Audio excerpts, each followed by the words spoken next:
ఓం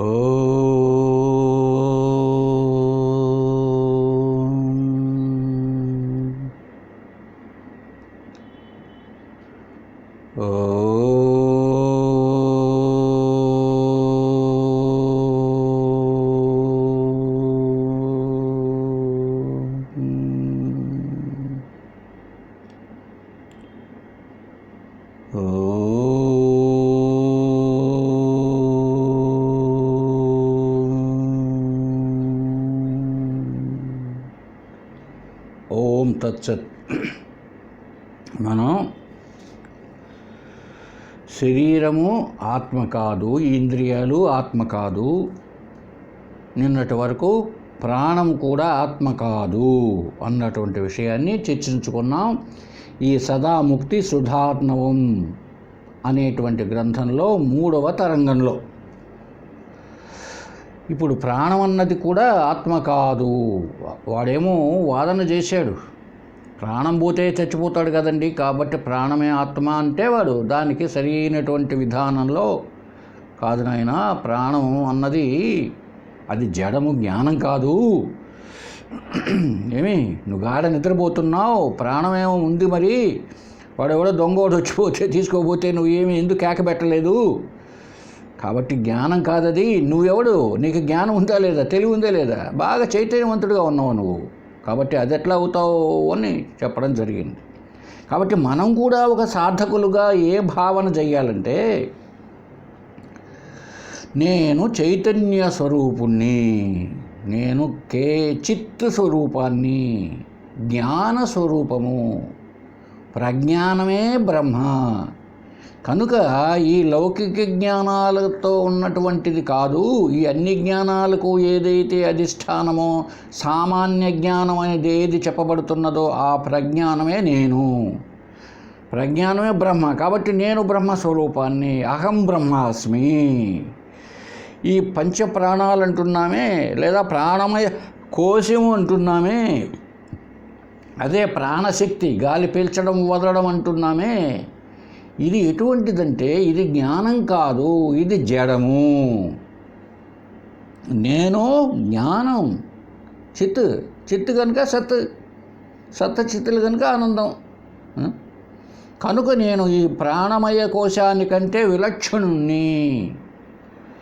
ఏమి కనుక ఈ ప్రాణము నేను కాదు, అది నాది కాదు. ఈ ప్రాణం దేనికి సంబంధించింది? సూక్ష్మ శరీరానికి సంబంధించింది. సూక్ష్మ శరీరము లేదా లింగ శరీరం అంటారు దాన్ని, సంబంధించింది. మనము 3 రకాలైనటువంటి శరీరాలు కలిగి ఉన్నామని గతంలో చెప్పుకొని ఉన్నాం. స్థూల శరీరము, సూక్ష్మ శరీరము, కారణ శరీరం. మనకేమంటే వాడుకలో, వ్యవహారికంలో, మెలకువలో ఉన్న శరీరమే సత్యం అనుకుంటూ ఉంటాం. ఇది బాగా విశ్లేషణ చేయబడి ఉన్నది గతంలో చెప్పిన విషయాల్లో. కాబట్టి ప్రాణం అన్నది సూక్ష్మ శరీరానికి సంబంధించింది. ఇప్పుడు 5 కోశాలు అనుకున్నాం కదా, అన్నమయ కోశము, ప్రాణమయ కోశము, మనోమయ కోశము, విజ్ఞానమయ కోశము, ఆనందమయ కోశము కదా. ఇలా తీసుకున్నప్పుడు 5గా కనిపించేటివే, వాటిని సంక్షిప్తం చేస్తే 3 శరీరాలు. ఈ స్థూల శరీరం అన్నది అన్నమయ కోశము. తర్వాత ఈ ప్రాణమయ, మనోమయ, విజ్ఞానమయ కోశాలు ఉన్నాయే, ఈ 3 కలిపితే సూక్ష్మ శరీరం. తర్వాత చివరిది ఆనందమయ కోశం అంటున్నామే, అది కారణ శరీరం. అది ఈ 5 కోశములే 3 శరీరాలుగా ఉంటున్నాయి. అంతే. అర్థం కావడానికి ఏమైందంటే, ఒక్కొక్క ఉపనిషత్తు, ఇప్పుడు తైత్తిరీయోపనిషత్తు పంచకోశాలను గురించి బాగా విచారణ చేయడం జరిగింది. అదే మాండుక్యోపనిషత్తు లాంటివి 3 రకాలైన శరీరాలు, త్రివిధ శరీరాలు, ఆత్మ కాదు అన్న విషయాన్ని బాగా తర్కించి చెప్పడం జరిగింది. సరే, ఏ విధంగానైనా ఒక సాధకుడికి బాగా అర్థం కావడమే కదా కావలసింది, ఇంకేదో చేయడం కాదు కదా. కనుక శాస్త్రాలు అలా చెప్పాయి. ఇప్పుడు మనం ఏం అర్థం చేసుకోవాలి? ఈ ప్రాణం అన్నది సూక్ష్మ శరీరానికి సంబంధించింది. ఈ స్థూల శరీరం ఏమిటో, సూక్ష్మ శరీరం ఏమిటో చెప్పుకున్నాం. సూక్ష్మ శరీరం అంటే ఏమిటిని జ్ఞానేంద్రియాలు 5, కర్మేంద్రియాలు 5, పంచప్రాణములు, అంతఃకరణ చతుష్టయం లేదా మనసు బుద్ధి 4 కాకపోతే 2గా చెప్పుకున్నాం. ఈ 17 తత్వాలను సూక్ష్మ శరీరం అంటారు అని చెప్పుకొని ఉన్నాం కనుక ఇది నా నేను కాదు, అది నాది కాదు. ఈ ప్రాణం నేను తెలుసుకుంటూ ఉన్నా. ఈ ప్రాణము, నా ప్రాణం బాగా ఉంది, నా ఊపిరి ఆడడం లేదు, నాకు చాలా సచ్చుగా ఉన్నది, ఎంత తెలుస్తూ ఉంది కనుక నేను ఎలా అవుతాను? కాబట్టి నేను శరీరానికి సంబంధించిన వాణ్ణి కాను. ఈ ప్రాణాన్ని తెలుసుకునేటువంటి కేవల జ్ఞానం అంటే ఆత్మ. నేను ఆత్మస్వరూపాన్ని. ఇది మనం భావన చేస్తూ రావాలి, బాగా మననం చేస్తూ రావాలి, నిధిధ్యాసన చేస్తూ రావాలి. నిధిధ్యాసన అంటే ఆ భావాన్నే ధ్యానం చేయడం అండి. నిధిధ్యాసన అంటే ధ్యానమే, ఒకే భావాన్ని. ఎందుకంటే ఈ ప్రాపంచికమైనటువంటి లౌకికమైనటువంటి ఇవే ఎక్కువ మన మనసులో చొరబడుతూ ఉంటాయి కదా. కనుక మనం ఇప్పుడు వాటిల్ని తొలగించుకొని ఈ బ్రహ్మభావనను తెచ్చుకుంటూ ఉండాలి మనసులో. ఈ విషయాన్ని శంకరాచార్య వారు ఆత్మబోధ అనే గ్రంథంలో చూడండి ఎంత గొప్ప నిధిధ్యాసన శ్లోకం రాశారో చూడండి. దేహాన్యత్వాన్నమే జన్మ జరా కార్శ్యాలయోదయః శబ్దాది విషయైః సంగః న నిరింద్రియతా నచ. దేహాన్యత్వానమే జన్మ జరా కార్శ్యాలయోదయః శబ్దాది విషయైః సంగః నా నిరింద్రియతా నచ. ఒకసారి భావాన్ని అర్థం చేసుకుందాం. దేహాన్యత్వ, దేహము నేను, దేహము కాదు. ఏమండి? కనుక నమే జన్మ, దేహం కాదు కాబట్టి నేను ఎప్పుడు పుట్టాను? పుట్టిన శరీరము, పుట్టింది శరీరం పుట్టింది, అదే ముసలిదైపోతుంది. జరా చివరికి కార్శ్యాలయం కృషించిపోతుంది. అదే నేనెందుకు నాకేం సంబంధం? చూడండి, శబ్దాది విషయ సంగః, ఈ శబ్దాది విషయాలతో సంగత్వం ఉన్నదే. అంటే శబ్దస్పర్శ రసాలతో సంపర్కం. సంగః నాకు లేదు. ఈ శబ్దాది విషయాలతో సంబంధం ఎవరికి ఉంది? అదో ఇంద్రియాలకు మనసుకు ఉంది. అవి గాలపడుతున్నాయి, అవి తింటున్నాయి, అవి చూస్తున్నాయి, అవి సుఖమో దుఃఖమో అనుభవిస్తున్నాయి. నేను తెలుసుకునేవాడినే కదా. నాకెలా ఉన్నాయి? నిరింద్రియాత నచ. కాబట్టి ఆ ఇంద్రియాలు, ఆ శబ్దాది స్పర్శాలను తెలుసుకునేటువంటి ఇంద్రియాలు నేను కాను. చూసారండి భావన ఎంత బాగా ఉందో. కాబట్టి మనం ఎట్లా ఏమనుకోవాలి? నేను శరీరం కంటే వేరుగా ఉన్నాను కనుక ఈ శరీరాది ధర్మాలైనటువంటి ఈ జన్మ జర మరణ ఈ క్షీణించిపోవడాదులు నా యందు లేవు. నేను ఇంద్రియాదులు కాదు. నిరింద్రియత, నేను ఇంద్రియాలు కాదు కనుక ఈ శబ్దస్పర్శ రూప రసగంధాది విషయాలతో నాకు ఎలాంటి సంపర్కము లేదు. బాగా విచారణ చేసి ఈ భావనను మనం నిలుపుకోవాలి. ఏమండి? ఈ భావన మనకు బాగా నిలబడాలన్నమాట. ఎందుకని? ఇంతవరకు మనం అజ్ఞాన దశలో నేను శరీరాన్ని, నేను ఈ ఇంద్రియాలను, నేను ప్రాణాన్ని అనుకుంటూ ఉన్నాం కదా. ఇప్పుడు ఆ భావన కాస్త తొలగించి ఈ భావనను తెచ్చుకుంటూ రావాలి. ఎప్పుడైతే ఈ ఇంద్రియాలు నేను అనుకున్నామో, ఈ కన్ను చూచేటువంటి కంటి యొక్క ధర్మం రూపాలు చూడడం ఇంద్రియం, ఈ నాలుక ధర్మం రుచులు చూడడం.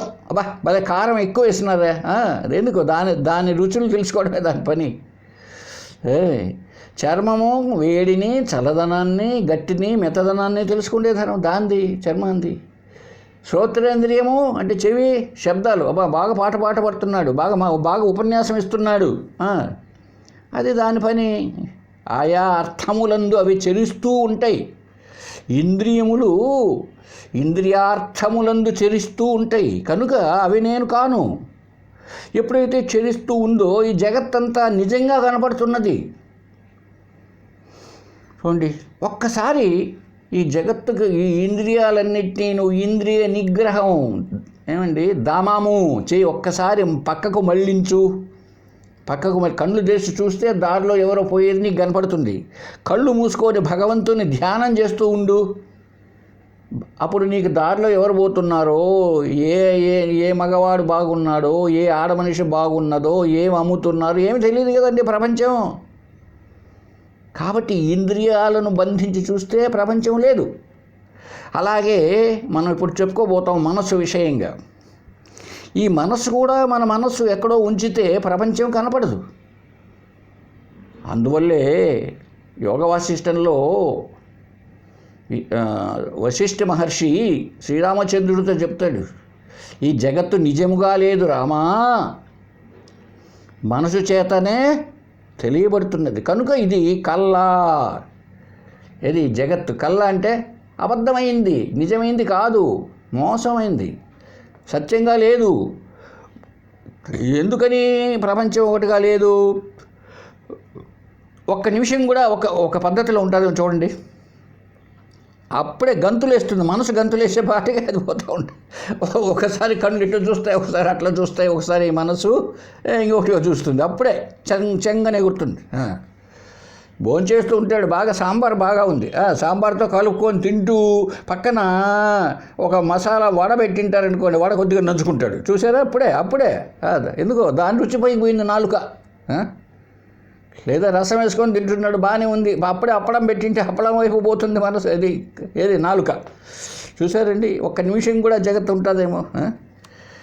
నిజానికి మన మనసులో ఉండే సంకల్పాలే కదండి జగత్ అంటే.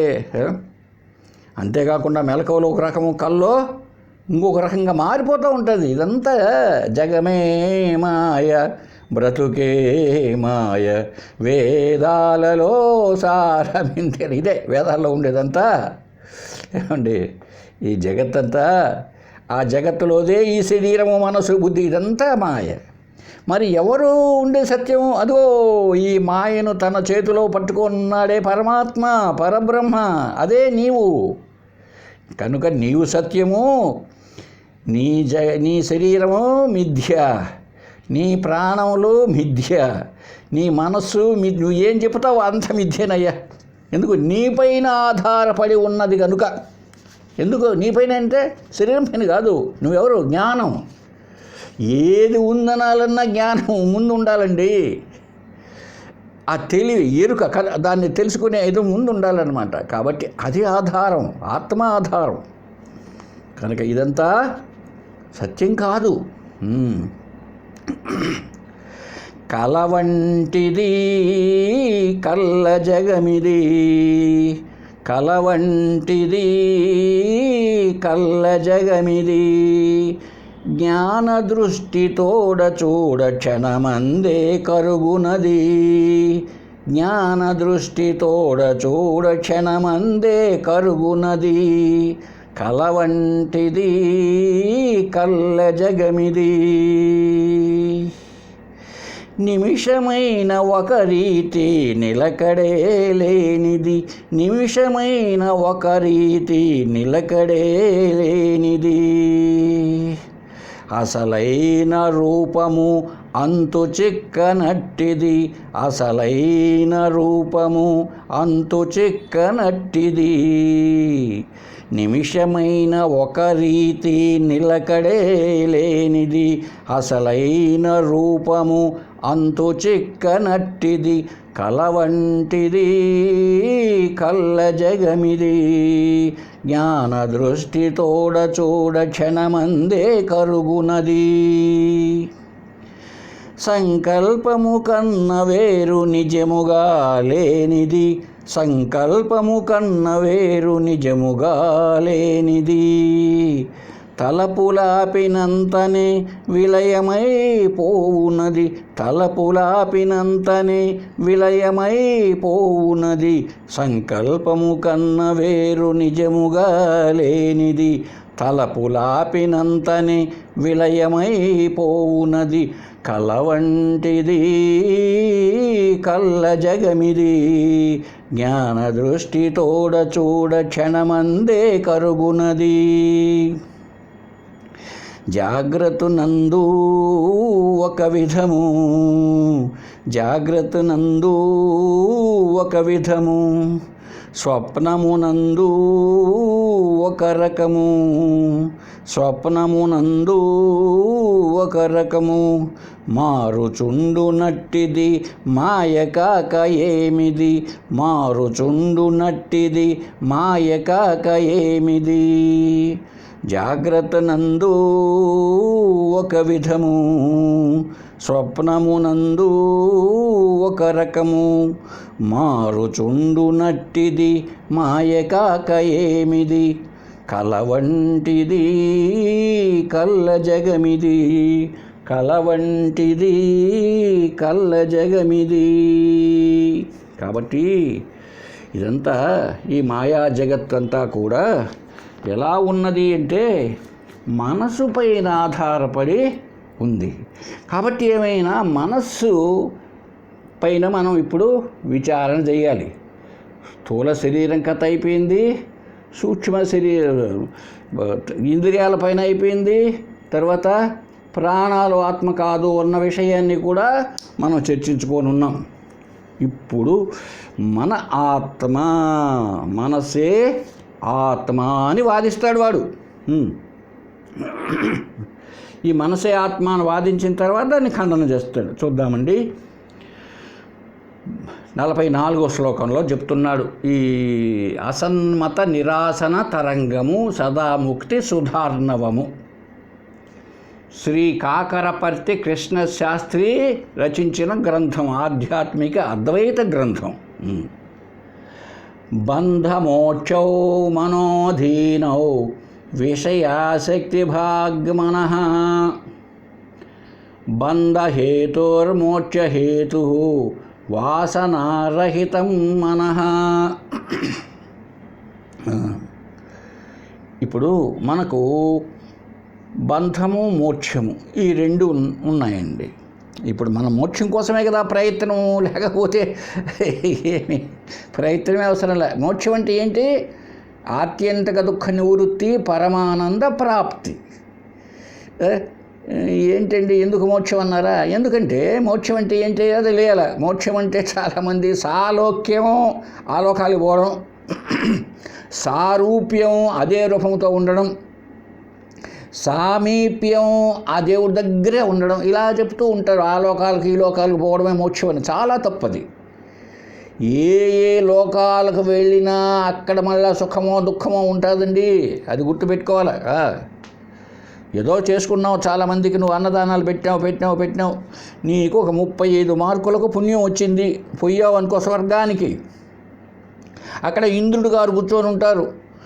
ఆ ముందు సీట్లు ఉంటాయి. ముందు సీట్లలో వరుణుడు, వాయువు, అగ్ని వీళ్ళంతా కూర్చుంటారు. అష్టదిక్పాలకులు, వాళ్ళ అసిస్టెంట్స్, వాళ్ళ అటెండర్లు వాళ్ళంతా ఉంటారన్నమాట ముందు పక్క.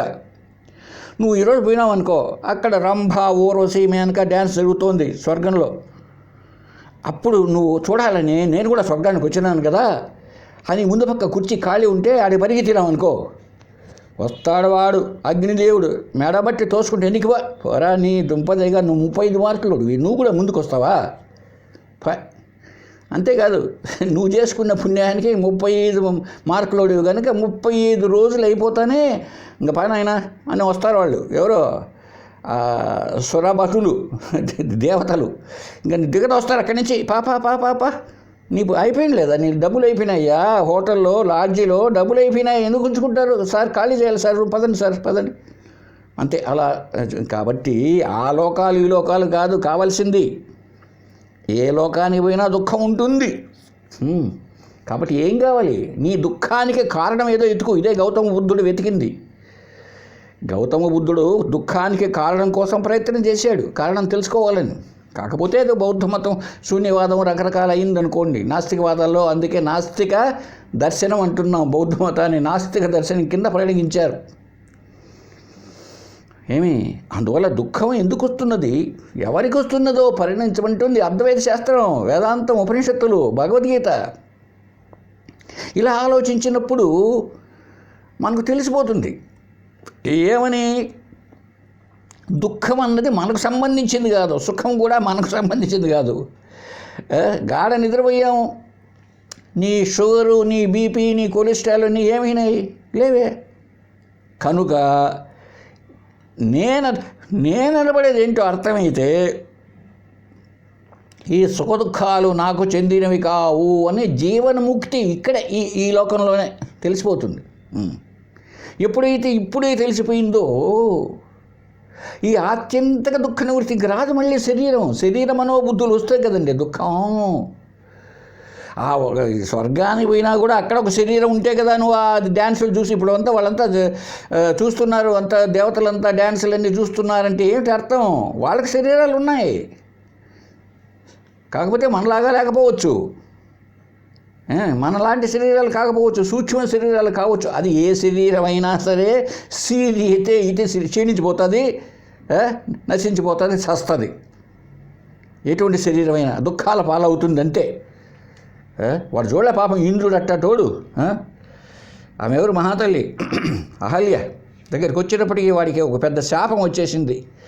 సహస్ర యోనులు, 1000 యోనులు పుట్టేంట వాడి శరీరం పైన. వాడికి ఈ మరి నోరు, కండ్లు, కాళ్ళు ఎట్టున్నాయో కానీ ఎక్కడ చూసినా యోని యోని యోని. వాడి కర్మ చూడు. ఎందుకు? శరీరం ఉండబట్టి కదా వాడికి ఆ కోరిక గల రావడము. లేకపోతే అసలు వాడికి పెండ్లాం లేదు, పైన దేవత ఏమే మహాతల్లి, వాడెందుకు రావాలా? శాపం ఏమిటి చూడండి. ఎందుకో శరీరం ఉండలా. శరీరం ఉండేటప్పటికి తెగులు వచ్చింది వాడికి. ఆ తెగులుతో భూలోకానికి రావడం, ఒక శాపాన్ని భరించడం. 1000 యోనులు అంటండి. ఒక యోనితోనే చచ్చిపోతున్నారు ఇప్పుడు. సరే, కాబట్టి శరీరం కొని తెచ్చుకోకుండా ఉండే ప్రయత్నం చేయాలి. ఇంతకు ఏం చెప్పొచ్చామంటే ఇక్కడ మనం మోక్షం అంటే అర్థం కావాలి మనకు. ఆత్మీయత దుఃఖ నివృత్తి, పరమానంద ప్రాప్తి. ఇది లేకుండా ఉండడమే ఏమండి ఈ మోక్షం అన్నది. ఎందుకు రాదంటే బంధములో ఉన్నావు కాబట్టి బంధం ఏమిటో అర్థం కావాలి. బంధం అర్థమైతే మోక్షం అర్థమవుతుంది. కాబట్టి బంధము నుంచి నివృత్తి కావాలి, బంధ నివారణ కావాలి. ఇదే మోక్షం అంటే. బంధం నుంచి బయటపడాలి. ఏంటి బంధం? ఇక్కడికి వచ్చేటప్పుడు శరీరమే మనకు ఒక బంధం. ఈ శరీరం రావడానికి ఏంటి కారణం అంటే చెప్పుకున్నాం చాలాసార్లు, అజ్ఞానం, అవిద్య. ఏమండి మోక్షం కావాలంటే విద్య, అదే బ్రహ్మ విద్య, ఆత్మ విద్య, అదే జ్ఞానం, జ్ఞానబోధ, అప్పుడు మోక్షం. ఇప్పుడు ఈ విద్య అంటే జ్ఞానం, ఈ అవిద్య, ఈ అజ్ఞానం, దీనివల్ల బంధము మోక్షాలు అనుకుంటే ఇవన్నీ దేనికండి అప్లై అవుతాయి? కాళ్ళకా, ముక్కుగా కాదండి. ఇవన్నీ మనస్సుకు సంబంధించినవి. ఇవంతా కూడా అంతఃకరణలో మనసు ఉన్నదే, దానికి సంబంధించి దానికి లోబడి ఉంటాయి. వాడు మనసు బాగా ఉంది అంటే బుద్ధి కదండి అనొచ్చు, కరెక్టే. మనసు, బుద్ధి, చిత్తం, అహంకారం, ఈ 4 కూడా ఒకటిగా పరిణయిస్తేప్పుడు అది మనసే. విడదీస్తేనేమో ఒకటే అనేకంగా కనపడుతుంది అది చేసే పనుల బట్టి. కనుక ఈ బంధమోక్షాలు అనేటివి కానీ అదే కదా అమృత బిందోపనిషత్తు ఏదో ఎక్కడో, అమృత నాదోపనిషత్తులోను ఎక్కడో చెప్పబడింది. మన ఏవ కారణం మనుష్యాణం కారణం బంధమోక్షయో, మన ఏవ కారణం మనుష్యాణం బంధమోక్షయో. ఈ మనుషులకు బంధానికి మోక్షానికి మన ఏవ కారణం, మనస్సే కారణం. ఉపనిషత్తు బంధానికి మోక్షానికి. అంటే సంస్కరించబడిన మనస్సు అయితే బాగా నిష్కామకర్మ, భక్తి, సాధన, చతుష్టయ సంపద, శ్రవణ, మనన, నిధిధ్యాసలు, ఇది కదండి సాధన అంటే. ఇవి ఎవరికైతే చేస్తారో వీడి దగ్గర ఉన్న మనసు ఎటువంటిది? సంస్కరించబడిన మనస్సు. ఇది మోక్షాన్ని ప్రసాదిస్తుంది. అలా కాకుండా పశు జీవితం జీవిస్తూ, ఇష్టం వచ్చినట్టు తింటూ, ఇష్టం వచ్చినట్టు తిరుగుతూ జీవించేవాడు వాడి మనసు ఎలా ఉంటుంది? సంస్కరించబడలేదు కనుక పాపభూయిష్టంగా ఉంటుంది. అది బంధానికి కారణం. కాబట్టి మనస్సే కదా. ఇప్పుడు అందువల్లనే ఈ అవిద్య, కామ, కర్మలు ఇవే జన్మకు కారణాలు. అవిద్య అజ్ఞానం. అంటే ఏమిటి అజ్ఞానం అంటే? నేనెవడనో నాకు తెలియదు. ఇదే అజ్ఞానం. అన్నిటికంటే గొప్ప అజ్ఞానం. మిగిలినటి నాకు అమెరికా తెలియదు, ట్రంప్ గెలిచాడా లేదా తెలియదు, ఆంధ్రప్రదేశ్లో పోలవరం సోమవరం ఉందా లేదా తెలీదు. కనుక ఇవి కాదు. ఏమండి? అవిద్య అజ్ఞానం అంటే ఇది కాదు. ఏది అన్నిటికంటే గొప్ప అవిద్య లేక అజ్ఞానం? తానెవడో తనకు తెలీదు, ఈ జగత్తేంటో తెలీదు, దేవుడేంటో తెలీదు. ఇదే 3. ఈ తనవడో తెలియని దానివల్ల కామం కలుగుతున్నది, కోరిక కలుగుతున్నది. ఆ కోరికలు తీర్చుకోవడానికి కర్మలు చేస్తున్నాడు. కాబట్టి ఈ అవిద్య, కామ, కర్మ. ఎప్పుడైతే కర్మలు తాను చేస్తున్నాడో తను కర్త అయిపోయాడు. తను కర్త అయినప్పుడు భోక్త వాడే. కనుక మళ్ళీ జన్మలెత్తుతూ ఉండాల్సిందే. కర్మ జన్మ, కర్మ జన్మ. కాబట్టి ఈ అవిద్య, కామకర్మలు ఎక్కడ ఉంటున్నాయంటారు శాస్త్రం? దీన్నే హృదయ గ్రంథులు అన్నారండి. హృదయంలో ముడిపడి ఉన్నాయి. అంటే ఏంటి ఇదంతా మనసుతోనే బంధం. కాబట్టి మనసుతో బంధం. కాబట్టి మనస్సులో ఏం కావాలి? ఇప్పుడు ఆత్మజ్ఞానం చే వివేకం కలిగి ఈ అవిద్యను నివృత్తి చేసుకుంటే మోక్షమే. అదే జ్ఞానం, మోక్షం కలిగినట్టే. కనుక ఏం చెప్తున్నారు తెలిసిన? ఇప్పుడు మన ఆత్మవాది, మనసే ఆత్మ అనేవాడు ఏం చెప్తున్నాడు? కాబట్టి అయ్యా బాబు, ఈ మోక్షము జ్ఞానము కలగాలంటే ఏది ఇప్పుడు స్థానం? దానికి మనస్సే. కాబట్టి మోక్షం కావాలంటే ఏది ఉండాలి? మనస్సే. అలాగే బంధము కూడా దాని ద్వారానే వస్తుంది. ఎందుకు? బాగా విషయాల పట్ల ఆసక్తి పెంచుకున్నాడు వాడే అనాత్మ. ఆత్మగాని పట్ల అధ్యాస. తను కాని దానిని తానుగా భావించాడు. తను ఎవరు? ఆత్మ. అయినా తను శరీరము, తను మనస్సు, తను బుద్ధిగా భావించాడు. ఇప్పుడు ఇది బంధం. అంతేనండి, ఇది బంధం. ఇప్పుడు ఈ విధంగా ఈ అనాత్మ పట్ల, విషయముల పట్ల ఆసక్తి తగ్గించుకొని, ఈ అధ్యాసను పోగొట్టుకొని, నేను ఆత్మను, అహం బ్రహ్మాస్మి, ఈ జ్ఞానం కలగడమేనండి మోక్షానికి కారణం. ఏమండి? కాబట్టి ఇప్పుడు అన్నిటికీ కారణం ఎవరుగా తెలినారు? మనస్సు. అదే కదా ప్రమాణం, శాస్త్రం చెప్పింది. మన ఏవ మనుష్యానాం కారణం బంధ మోక్షయో. కాబట్టి మనస్సుకే ప్రాధాన్యత. మోక్షం పొందాల్సింది మనస్సు ద్వారానే. మనస్సుకే బంధం కలగడం కూడా మనస్సు ద్వారానే. మనస్సే అని, ఈ మనస్సే ఆత్మ అని వాడు వాదిస్తున్నాడు.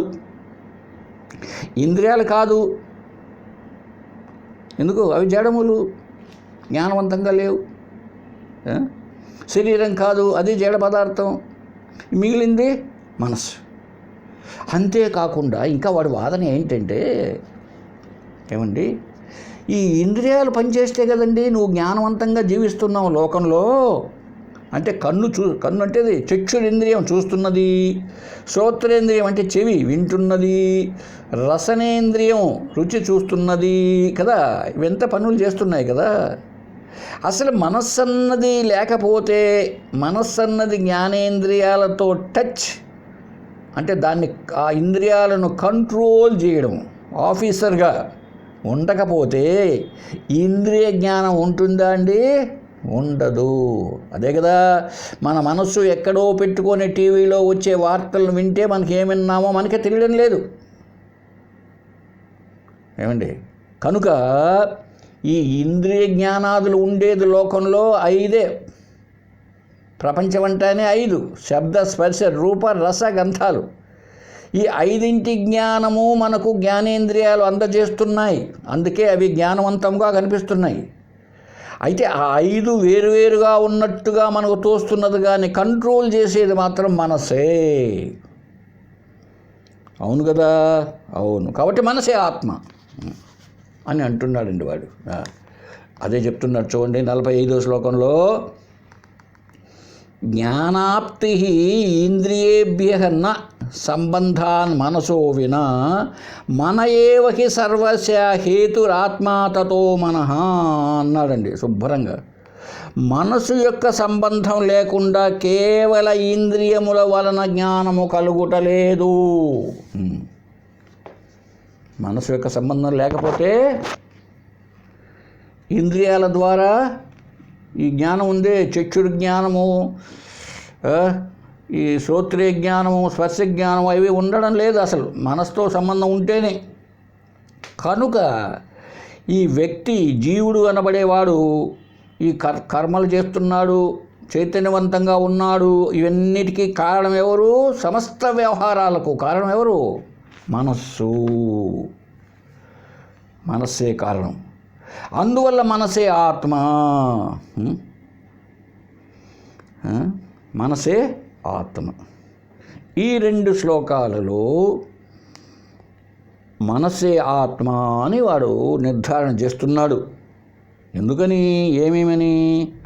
ఈ మనసు ద్వారానే తెలియబడుతున్నాయి, ఈ మనసు ద్వారానే ఇంద్రియ జ్ఞానం లభ్యమవుతూ ఉంది, ఈ మనస్సు ఉంటేనే మోక్షం, ఈ మనసు ఉంటేనే బంధం అని కదా చెప్పాడు వాడు.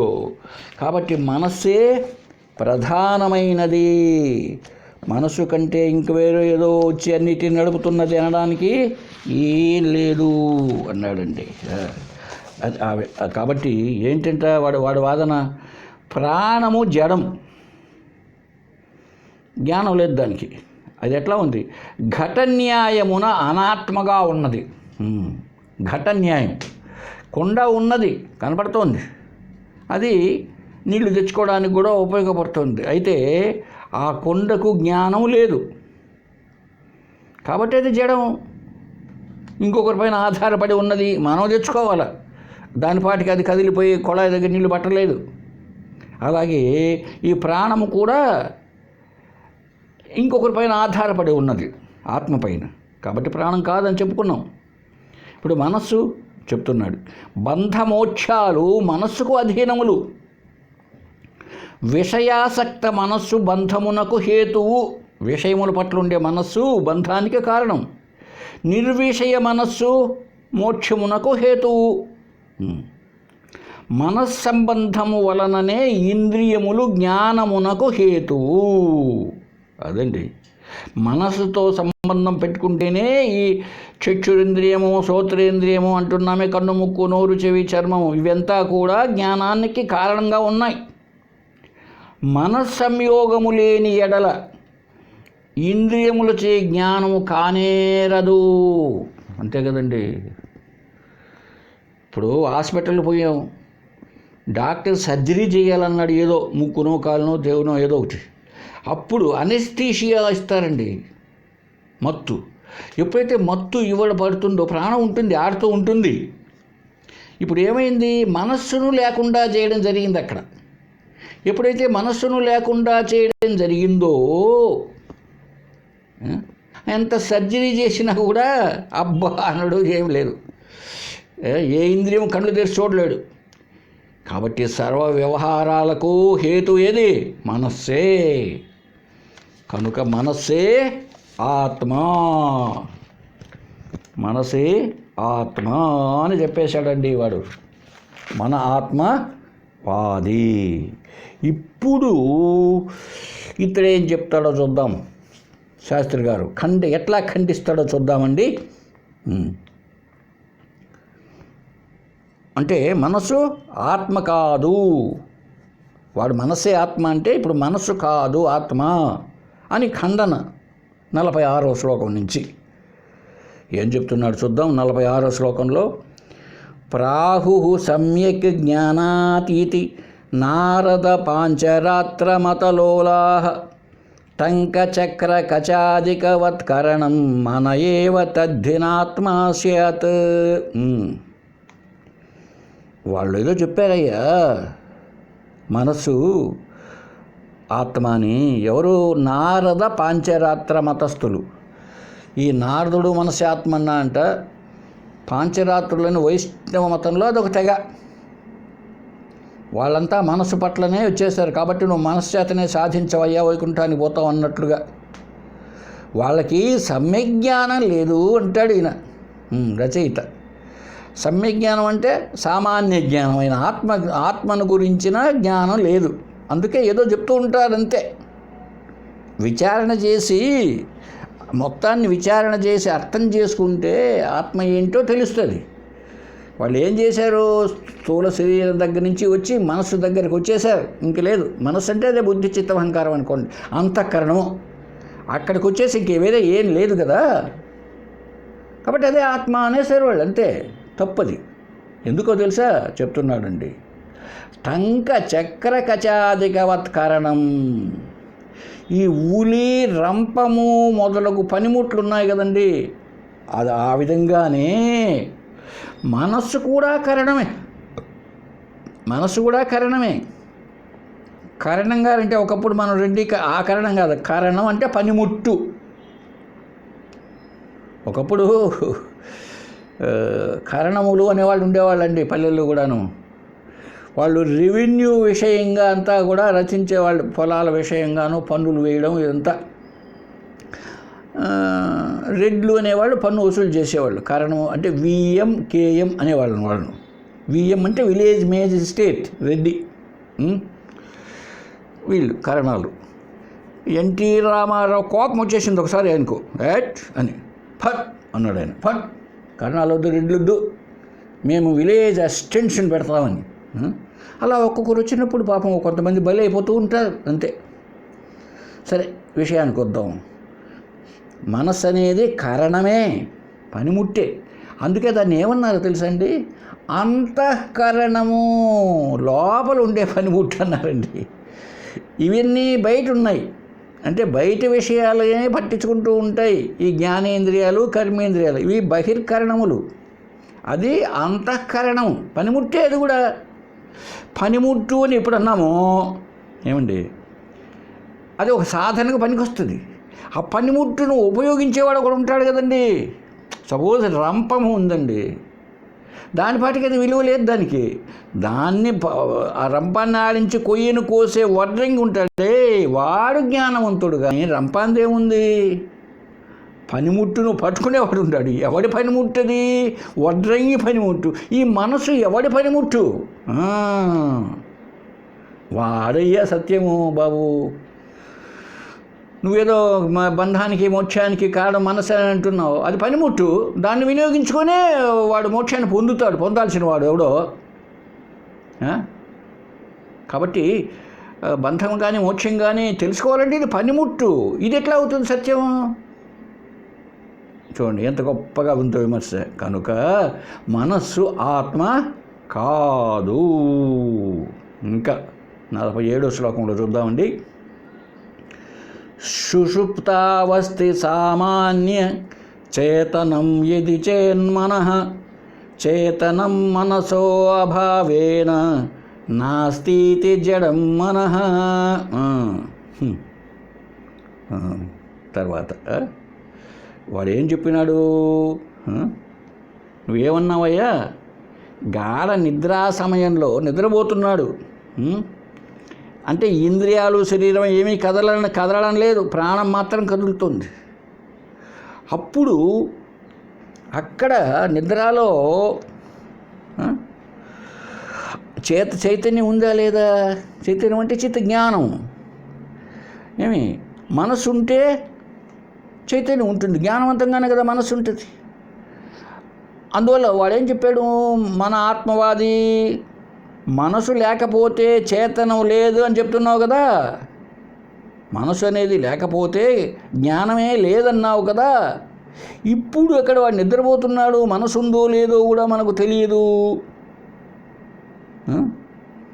అయితే శరీరము ప్రాణం వాడిలో చైతన్యం ఉందా లేదా? చైతన్యం లేకపోతే వాడు గాలి ఎట్ట పీలుస్తాడు?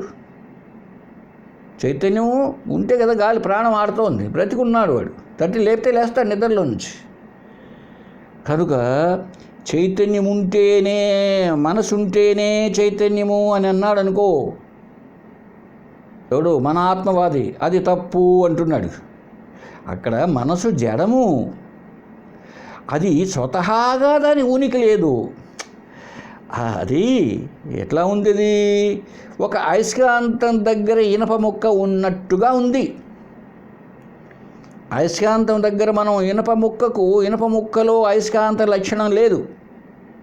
అయినా ఇనప ముక్కకు దగ్గరలో పెట్టినప్పుడు అది వెళ్ళి ఈ ఇనప ముక్క వెళ్ళి ఆ మ్యాగ్నెట్ అయస్కాంతానికి తగులుకుంటుంది. ఎప్పుడైతే టచ్ అయ్యి తగులుకొని ఉంటుందో అంతవరకు ఇనప ముక్కలో కూడా చైతన్యం ఉంటుంది, చైతన్యం ఉంది. ఎందుకని? ఆ ఇనప ముక్కకు కొన్ని గుండు సూదులో పిన్లో పెట్టామనుకోండి, అవి ఖర్చుకుంటాయి దాన్ని పోయి. కాబట్టి ఇప్పుడు అర్థం కాకపోతే ఏమనుకుంటాడు తెలుసా? ఈ ఇనుప ముక్క ధర్మమే అయస్కాంత ధర్మము అని లెక్కాచారం వేస్తారు. ఇదే ఇప్పుడు వచ్చిన సావు అంతా కూడా. ఎందుకండి అద్వైత సిద్ధాంతం బయటికి రావడం లేదంటే ఎవరికి విచారణ లేక, విచారించే శక్తి లేక. ఇప్పుడు ఆ ఇనప ముక్కకు అయస్కాంత ధర్మం ఉన్నదండి, అలా కనబడుతున్నది. కనబడేటప్పుడు ఇదే సత్యం ఆత్మ అనేది ఎక్కడయా ఉంది, ఎక్కడుందో వాడికి ఏం తెలుసు. ఏమి ఇప్పుడు తమాషా ఏంటంటే అక్కడ ఇనుప ముక్కలో అయస్కాంత ధర్మం ఉంది. అయితే ఇప్పుడు ఎంతవరకు ఉంటుంది అది? ఇనుప ముక్కలో అయస్కాంత ధర్మం అయస్కాంతంతో పూర్తి మమేకమై టచ్ అయి ఉన్నప్పుడు మాత్రమే ఉంటుంది. స్వతహాగా అది జడం. ఈ మనసు కూడా అంతేనండి. ఆత్మ అన్నది, ఆత్మకు అతి సమీపమున ఉన్నదే బుద్ధి, ఈ చిత్తము, ఈ అంతఃకరణం ఉండేటప్పటికీ అతి సమీపం ఉందన్నమాట. మిగిలేటిని కొంచెం దూరం. అవి వచ్చి దీంట్లో తగులుకుంటూ ఉంటాయి. ఇప్పుడు అర్థమయ్యేటికి చెప్తే మీకు బాగా అర్థమవుతుంది. ఇప్పుడు ఒక అయస్కాంతం ఉందండి, అది స్వతహాగా ఇనుమును ఆకర్షించే ధర్మం కలిగి ఉన్నది. ఎక్కడుందంటే మనకు తెలియదు. దాన్ని బయటికి తీద్దామంటే తీయడానికి లేదు, ఉంది. ఇప్పుడు దానికి ఒక పెద్ద ఇనుప ముక్క పెట్టాం, ఇనుప ముక్క ఖర్చుకున్నది, అది కూడా అయస్కాంత ధర్మం అయింది. ఇప్పుడు ఆ ఇనుప ముక్కకు ఒక 5 పిన్నులు గుండు సూదులు పెట్టాం, ఆ గుండు సూదులు తగులుకున్నాయి 5. ఇప్పుడు ఆ 5 గుండు సూదుల దగ్గర ఇంత ఒక పిడికెడు ఇనపరజను వేసాం, సన్నది ఇనపరజను పొడి. ఆ ఇనపరజనంతా కలుసుకొని 5 పిన్నులు పోయి తగులుకున్నది. చూసారా? అంటే ఇనపరజను కూడా జ్ఞానవంతం అయింది. ఇనపరజను కూడా ఎందువల్ల? పిన్నులు ఉన్న దానివల్ల. పిన్నులు జ్ఞానవంతమైన ఎందువల్ల? ఇనుప ముక్క అయస్కాంత ధర్మాన్ని కలిగి ఉంది కనుక. ఇనుప ముక్క ఎందుకని అయస్కాంత ధర్మాన్ని కలిగి ఉన్నది? అక్కడ అసలైన అయస్కాంతం ఉంది కనుక, దాంతో టచ్ అయి ఉన్నది కనుక కదా. అర్థమైందా? ఇప్పుడు అలాగ రండి. ఇప్పుడు రండి. ఆత్మ చైతన్యం అనేది అణువున వ్యాపించి ఉన్నది. నాలో, మీలో, కుక్కలో, నక్కలో అంతా ఒకటే ఆత్మ చైతన్యం. ఎక్కడ ఉన్నది అడగద్దు. ఇనుప ముక్కల అయస్కాంతం ఎక్కడుంది చెప్పండి. చెప్పాలా? అది ఎట్లా చెప్తావు చెప్పు, చూద్దాం. చూసారండి, సింపుల్ అండి ఇది. వేదాంతం చాలా సింపుల్ అర్థం చేసుకుంటూ ఉంటే. అలాగే ఆత్మ చైతన్యము ఎట్లయితే అయస్కాంత ధర్మము, అయస్కాంత లక్షణము అక్కడ ఉన్నటువంటి మ్యాగ్నెట్లో అంతటా ఇనుప ముక్కే అండి అది ఇనుప ముక్కే, అయస్కాంతం కూడా దాంట్లో అంతటా వ్యాపించే ఉంది కదా. అయితే కనపడదు. అయితే ఎట్లా తెలుసుకోవాలి మనం? ఎప్పుడైతే ఇది అయస్కాంతం అని ఎప్పుడు తెలుస్తుంది? దాని దగ్గర ఏదైనా ఇనుప ముక్క పెట్టినప్పుడు అది వెళ్ళి దీనికి టచ్ అవుతుందో, అప్పుడు దాంతో మమేకమై కలిసిపోతుందో, అప్పుడు ఓహో ఇది మ్యాగ్నెట్ అని తెలుస్తున్నదా లేదా? ఇప్పుడు వద్దాం మనం అసలు విషయానికి. ఆత్మ అన్నది అన్ని చోట్ల ఉంది. అది కనపడేది కాదు, వినపడేది కాదు, రుచి చూచేది కాదు. అది దానికి నామరూపాలు లేవు, అంతటా ఉంది. ఆ అంతటా ఉన్నదాని అతి సమీపమున సేమ్ అదే విధముగా ఉన్నటువంటి ఇనప ముక్కతో సమానంగా ఉన్నటువంటి ఈ అంతఃకరణం ఎప్పుడు సమీపమున ఉన్నదో, ఎందుకు ఈ అంతఃకరణం ఎక్కడైతే ఉన్నదో అక్కడే ఉంది ఆత్మ కూడా. అది టచ్ ఎప్పుడైతే అయిందో ఈ మనసు బుద్ధి చిత్తం అహంకారం అనే అంతఃకరణ కూడా ఆ ఆత్మ యొక్క లక్షణాలను పొందేసిందండి. ఎప్పుడు పొందిందో దీనికి అతి సమీపంలో ఉన్నటువంటి ఇంద్రియాలకు ఆఫీసర్ కదా మనసు. ఈ ఇంద్రియాలు 5 పోయి ఇనుప ముక్కకు తగులుకునేటప్పటికీ ఈ ఇంద్రియాలు జ్ఞానవంతంగా కనపడుతున్నాయి.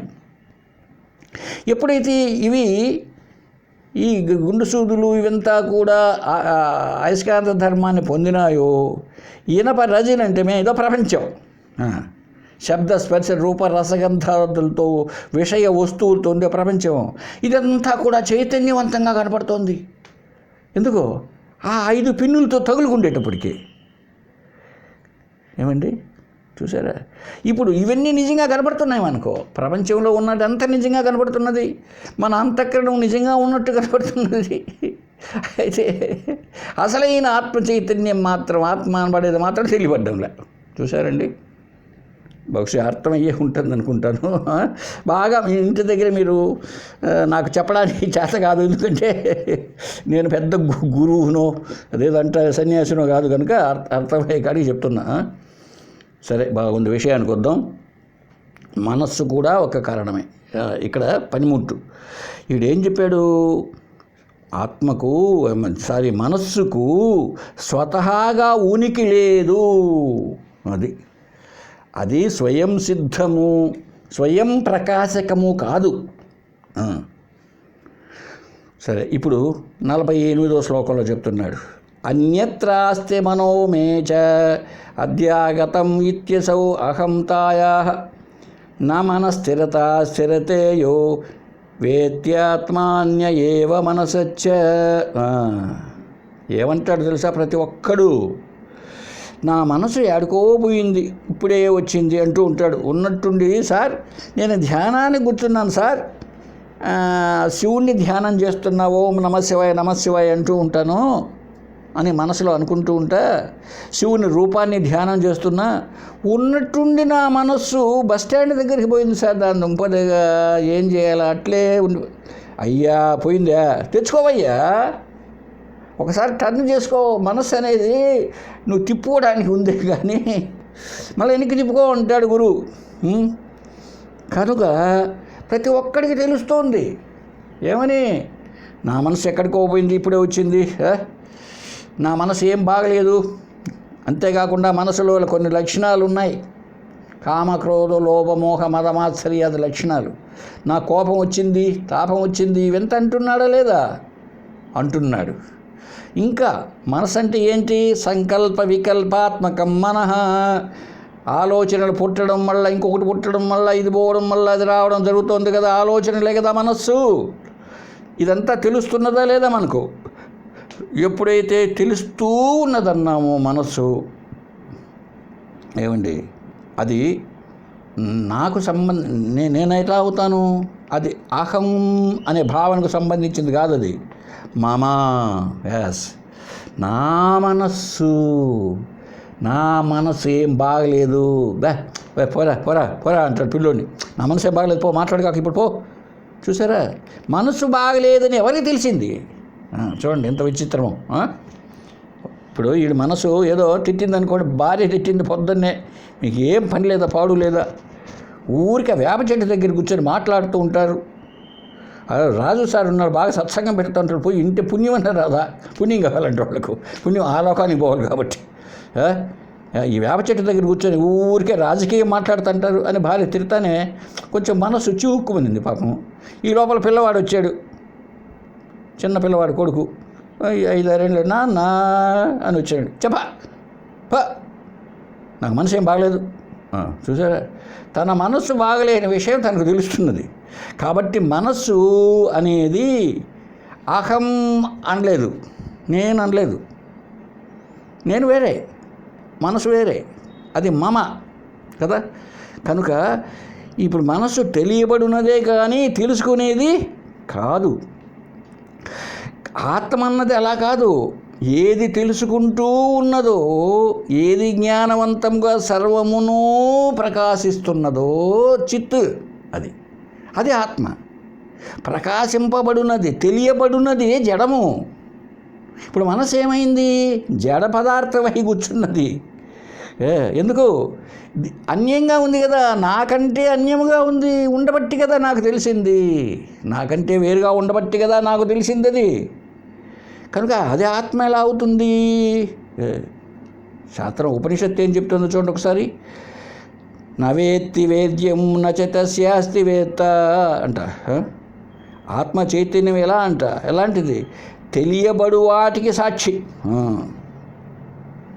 తెలియబడే వాటికి కూడా సాక్షి. ఏవేవి అంటే తెలియబడే వాటన్నిటినీ తెలుసుకునేది, తెలియబడే వాటినన్నిటినీ తెలుసుకుంటూ ఉంది. ఇదిగో నాకు ఈ సంకల్పం కలిగింది, నాకు ఈ ఆలోచన వచ్చింది అని మనసును తెలుసుకుంటున్నది. ఇదిగో నా కంటి చూపు సరిలేదు, నేను సరిగా వినలేదు, తెలుసుకుంటూ ఉంది. ఏమండి, నా శరీరం ఎందుకో బాగలేదు, ఈ మధ్య నా శరీరం వృద్ధాప్యం వచ్చినట్టుంది, నాకు ఎప్పుడు చచ్చిపోతానో అని శరీరాన్ని తెలుసుకుంటూ ఉంది, ప్రాణమును తెలుసుకుంటూ ఉంది. కాబట్టి తెలియబడేటివి ఇవన్నీ తెలియబడే గుంపండి. అసలు ఒక విషయం ఎల్లమరాజు శ్రీనివాసరావు గారు ఒక మంచి పాయింట్ చెప్పాడు, చూడండి చెప్తున్నా. ఒక 100 అనే అంకెని తీసుకుంటే ఉండేది 100 అనుకుందాం, 99 తెలియబడునవి, ఒక్కటి మాత్రమే తెలుసుకునేది అన్నాడండి. అద్భుతం. మీరు బాగా మననం చేసి చూడండి. 99 అంటే నువ్వు ఏమైనా చెప్పు, పైన విష్ణువు అన్నావు, ఎస్, విష్ణువు తెలుసుకునేవాడా తెలియబడేవాడా? ఆలోచించండి. విష్ణువు అనేవాడు తెలియబడువాడే. మనకు పుట్టినప్పటి నుంచి శాంతాకారం భుజగశయ్యనం అని మనం చెప్తున్నాం. మన తాత చెప్పినాడు, మనం చెప్తున్నాం. కాబట్టి ఆయన అనుమాన ప్రమాణం మేరకు మనకు తెలియబడువాడే. ఆయన వచ్చి, ఒరే అబ్బాయి ఏం చెప్పుకుంటున్నారా మీరు, భగవద్గీత చెప్పుకుంటున్నారా అని ఒక్కనాడైనా అన్నాడండి? అనలేదు. ఎందుకు? ఆయన జడ పదార్థం. అలా రండి చూద్దాం. అమెరికా తెలియబడినదే, ట్రంప్ తెలియబడుతున్నాడు, నరేంద్ర మోడీ తెలియబడుతున్నాడు, చంద్రబాబు నాయుడు తెలియబడుతుంది. ఏది చెప్తావు? శరీరం తెలియబడుతున్నది, ఇంద్రియాలు తెలియబడుతుంది. 100 చెప్పితే 100లో 99 ఏవైతే రూపనామక్రియలు కలిగి ఉన్నవో, ఈ పాయింట్ పట్టుకోవాలి. దేనికైతే ఒక ఆకారము, ఎంత కొన్ని భావాలకు లోబడి, కొన్ని భావాలు కావచ్చు, కోపము, తాపము, ఆనందం, ఎంత భావాలు, అవంతా కూడా తెలియబడునవే. ఈ ఒక్కటి తెలుసుకునేదండి. తెలుసుకునేది ఎప్పుడు 2 ఉండవండి. తెలివి ఒక్కటే, ఎరుక, జ్ఞానం. అది సాక్షి అండి, ఆత్మ. కాబట్టి అట్లాంటి ఆత్మ చైతన్యమును ఏమండి నువ్వు మనస్సు అనుకుంటే ఏం ఉపయోగం అండి? కాబట్టి అటువంటి ఆత్మ చైతన్యాన్ని ఇంక తెలుసుకునేవాడు ఎవడన్నా ఉంటాడా? ఎవ్వడూ ఉండడం లేదు. ఇది నెక్స్ట్ క్లాస్లో ఇంకా ఉంది, చూద్దామండి. ఓం పూర్ణమదః పూర్ణమిదం పూర్ణాత్ పూర్ణముదచ్యతే పూర్ణస్య పూర్ణమాదాయ పూర్ణమేవావశిష్యతే. ఓం శాంతి శాంతి శాంతి. హరి ఓం తత్సత్. హరి ఓం తత్.